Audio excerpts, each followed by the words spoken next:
खुलुमबाय दिनैनि स्टुडियोआव आं प्रणय दैमारी दिनैनि गाहाय रादाबफोर दङ। बारग' गिबि मन्थ्रिया सोरखारि न' आरो देहा बेंग्रा मोननाय नंला।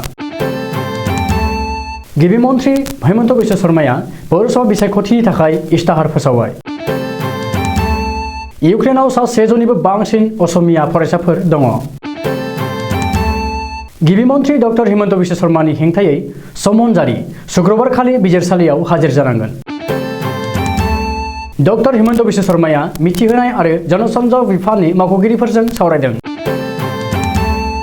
इउक्रेननि सानजा बाहागोआव रासियानि दावहारु बिरखंआ गाग्लोबबाय। गोजोनस्रि गामिनि सा 8 सुबुङा हाग्रा बिफाननि हेंथायै बिसमुरि थानायाव एफआइआर होदों। दानिया दङ आबुं रादाब।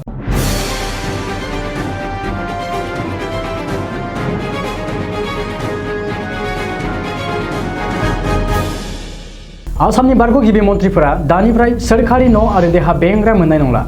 बे बाथ्राखौ फोसावदों गिबि मन्थ्रि डक्टर हेमन्त बिश्व शर्माया। बे गोदान आयेन आरो बिथोना आसामनि बारग' गिबि मन्थ्रि सर्बानन्द सन'वाल आरो प्रफुल्ल कुमार महन्तनि सायाव गोहोम गोग्लैनाय नङा। सर्बानन्द सन'वाल आरो प्रफुल्ल कुमार महन्तआ सोरखारि न' आरो देहा बेंग्रानि खाबुखौ लांथियै मोनबाय थागोन। बारग' गिबि मन्थ्रिनो सोरखारि न' आरो देहा बेंग्रा होनायखौ बोखारनाय आयेना आथिखालनि गिबि मन्थ्रि डक्टर हेमन्त बिश्व शर्मानिफ्रायसो गोहोम गोग्लैगोन। डक्टर हेमन्त बिश्व शर्माया गिबि मन्थ्रि मासिनिफ्राय बारग'नायनि उनाव जायखिजाया सोरखारि न' आरो देहा बेंग्रानि खाबुखौ मोननो हानाय नङा। मख'नो गोनांदि हेमन्त बिश्व शर्मा दैदेननाय जथायारि सोरखारा थांनाय 1 जानुवारि खालिनि केबिनेट मेलाव बारग' गिबि मन्थ्रिफोरनो सोरखारि न' आरो देहा बेंग्रा होनायनि खाबुखौ बोखारनो बिथांखि लानाय जादोंमोन। बबेखानि बेनि अनगायैबो गिबि मन्थ्रिनि कनभयनि गारिखौ खमायना एस्कर्ट आरो पाइलटखौ बोखारना नागारना गुवाहाटी नोगोरमायाव गं 6 आरो गुवाहाटीनि बाहेराव गं 12 खालामनो थाखायबो बिथांखि लानाय जादोंमोन आरो बे बिथांखि बादियैनो गिबि मन्थ्रिया सोलिगासिनो दङ। गिबि मन्थ्रि डक्टर हेमन्त बिश्व शर्मानि नुजाथिनायाव दिनै जानो गोनां पौरसभा बिसायख'थिनि थाखाय बिजेपिआ इस्ताहार एबा रादायलाइ फोसावबाय। गिबि मन्थ्रि डक्टर हेमन्त बिश्व शर्माया फोसावदों बिजेपिनि इस्ताहारखौ। दोलोनि इस्ताहार बेखेवनाय हाबाफारियाव रायजोआरि बिजेपिनि आफादगिरि भवेश कलिता, मन्थ्रि अशोक सिंघल, एमपि कुइन अजा, गिबि मन्थ्रिनि राजखान्थियारि बोसोनगिरि आरो नलबारिनि एमएलए जयन्त मल्ल बरुवा आरो बिजेपिनि माखासे दैदेनगिरिफोरा बाहागो लायो। मख'नो गोनांदि बिजेपिनि इस्ताहाराव फोसावनाय बादियै रायजोनि गंफ्रोमबो नोगोराव इनफ्रास्ट्राक्चारखौ जौगाखांहोगोन। गंफ्रोमबो नोगोराव 500 सुबुं जिरायनो हानाय बादियै गोदान आदबनि अडिट'रियाम हल बानायगोन। आरिमु आरो सोलोंथायारि हाबाफारिफोर बानजायनायनि राहा, टाउन सहराव गोजौ थाखोनि लामा सामा आरो जाम्फैफोर बानायनाय, खामानि मावनाय आइजोफोरनि थाखाय जर'खा हस्टेल बानायनो बिजेपिआ रादाय होदों।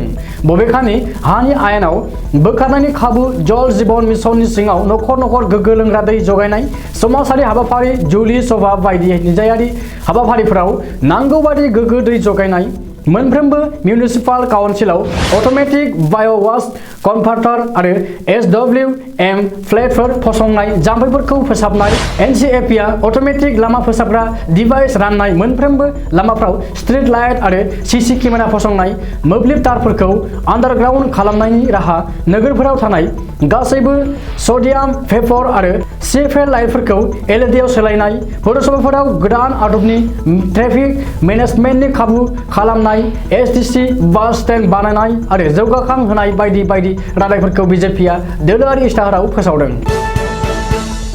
रासिया इउक्रेननि गेजेराव दावहा जानो नाङा होनना गुबुन गुबुन हादरफोरा खावलायबाय थानाय जादोंब्लाबो रासियाया इउक्रेनखौ गाग्लोबबाय। रासियाया इउक्रेननि गेजेराव दावहा जानाय जाथाया बुहुमनाङै मोनफ्रोमबो हादरखौनो साननो गोनां खालामदों। बे समावनो इउक्रेनाव आसामनि सा 100 जननिबो बांसिन फरायसाफोर दङ होननानै मिथिनो हानाय जादों। मख'नो गोनांदि इउक्रेनाव थानाय असमिया फरायसाफोरखौ लाबोफिननो थाखाय आसाम सोरखारा राहा खालामदों आरो हादरनि बायजोआरि मन्त्रालयजों सावरायदों होननानै गिबि मन्थ्रि डक्टर हेमन्त बिश्व शर्माया दिनै खौरांगिरिनि सिगाङाव फोरमायदों। गिबि मन्थ्रि शर्माया बुंदों दि इउक्रेनाव सा 100 जननिबो बांसिन असमिया फरायसाफोर दङ आरो बिसोरखौ लाबोनो थाखाय आसाम सोरखारनि बिथिंनिफ्राय बायजोआरि मन्त्रालयजों लोगोसे सावरायनाय जादों। इउक्रेनाव थानाय फरायसाफोरखौ भारत सोरखारा लाबोयोब्लानो आसामनि फरायसाफोराबो फैगोन। बबेखानि बे समाव रावबो गिनो गोनां नङा होननानैबो गिबि मन्थ्रिया खावलायदों। गिबि मन्थ्रि डक्टर हेमन्त बिश्व शर्मानि हेंथायै बिजिरसालिनिफ्राय समन जारि 25 जानुवारि खालि बिजिरसालियाव हाजिर जानो थाखाय कामरुप जिल्ला CJM बिजिरसालिया गिबि मन्थ्रिनि हेंथायै समन जारि खालामदों। मिथिनो हानाय बादिब्ला 2019 मायथाइनि लोकसभा बिसायख'थिनि समाव बिसायख'थिनि नेमखान्थि आरो गाइडलाइन सिफायनायनि मोनसे एजाहार थिसननायखौ लानानै बिजिरसालिया समन जारि खालामदों। ओरैहाय बिजिरसालिया गावनि सायाव समन जारि खालामनायखौ गिबि मन्थ्रिया खेरखेरायाखै। बेजों लोगोसेनो आंनिसिम सम समन माबा माबि फैबाय थायो, बेखौ लानानै आं जेबो साना, आंनि उकिलासो मिथिगौ होननानै गिबि मन्थ्रि डक्टर हेमन्त बिश्व शर्माया बुंदों। जनता भवनाव दिनै गिबि मन्थ्रि डक्टर हेमन्त बिश्व शर्मा आरो मन्थ्रि पीयूष हाजरिकानि नुजाथिनायाव आसाम सोरखारनि मिथिहोनाय जनसंपर्क बिफाननि गोजौ थाखोनि मावख'गिरिफोरजों लोगोसे मोनसे सावराय मेल जथुमनाय जायो। बे जथुमाव गिबि मन्थ्रिया रायजो सोरखारनि जौगाथायारि बिथांखिफोरनि बागै रायजो राजाफोरनि गेजेराव फोसावनाय बायदि गोनांथार आयदानि बागै सावरायो आरो माखासे बिथोनफोर होयो। बबेखानि गिबि मन्थ्रिनि मावख'निफ्राय फोरमायनाय बादिब्ला फैगौ एप्रिल दाननिफ्राय दानारि डिजिटेल खौरां बिजों फोसावनो थाखायबो गिबि मन्थ्रि डक्टर हेमन्त बिश्व शर्माया बिथोन होयो। जाय डिजिटेल खौराङा बिजोङाव आसाम सोरखारनि गुबुन गुबुन जौगाखांआरि हाबाफारिनि बागै सावरायगोन आरो रायजो राजाफोरनो फोरमायथिगोन। राष्ट्रसंघ आरो नाट'आ रासियाखौ गोबां खावलायसेयावबो रासियानि हादोरगिरि व्लादिमिर पुतिना जेबो खेरखायाजासे बुधबार खालि इउक्रेननि सानजा बाहागोआव दावहारु बिरखंजों गाग्लोबनानै इउक्रेननि गोबां खहा खालामनानै होदों। सुलुङाव फोरमायनाय बादिब्ला इउक्रेननि दावहारु बिरखं गाथोन आरो दैमानि दालांफोरखौ बम गारनानै थेर बेथेर खालामदों। बेनि अनगायैबो इउक्रेन एयार फर्सनि सा 7 थैदों, सा 9 जोखोम जादों आरो सा 19 गोमानानै दं होननानै इउक्रेननि हादोरगिरि भलदिमिर जेलेनस्कीया खौरांगिरिनि सिगाङाव फोरमायदों। मख'नो गोनांदि बे दावहाखौ दोनथ'नो थाखाय रासियाजों गोजोन सावरायनो होननानै हादोरगिरि भलदिमिर जेलेनस्कीया रासियानि हादोरगिरि व्लादिमिर पुतिननो फन हरदोंमोन, नाथाय हादोरगिरि व्लादिमिर पुतिना फनखौ दैखाङाखै होननानै मिथिहोबावदों। बे बिथिङाव नोजोर होनानै आथिखालाव इउक्रेननि नोगोरारिफोरा गावनि हादोरखौ रैखाथि होनो थाखाय गोबांसायानो जाय फाराफारि इउक्रेन आर्मियाव हाबदों आरो सिबिथाय होनो आवगायबोदों होननानै खौरांबो मोननाय जादों। बिसोरनि गेजेराव आइजोफोराबो जिरायनानै थायाखै। आथिखालाव इउक्रेन आर्मियाव गासै सा 30,000 आइजोफोरा जगदान होबाय होननानै सुलुङाव फोरमायदों आरो बिसोरनि गेजेराव 50 निफ्राय 60 बोसोर बैसोनिबो बांसिन दंफायो होननानै मिथिहोदों। इउक्रेन सोरखारा बयखौबो आर्मियाव जगदान होनायखौ बरायदों, मानो होनोब्ला गावनि हादोरखौ रैखाथि होनो थाखाय इउक्रेननि नोगोरारिनि बयनिबो बिबान होननानै हादोरगिरि भलदिमिर जेलेनस्कीया खौरांगिरिनि सिगाङाव फोरमायखादों।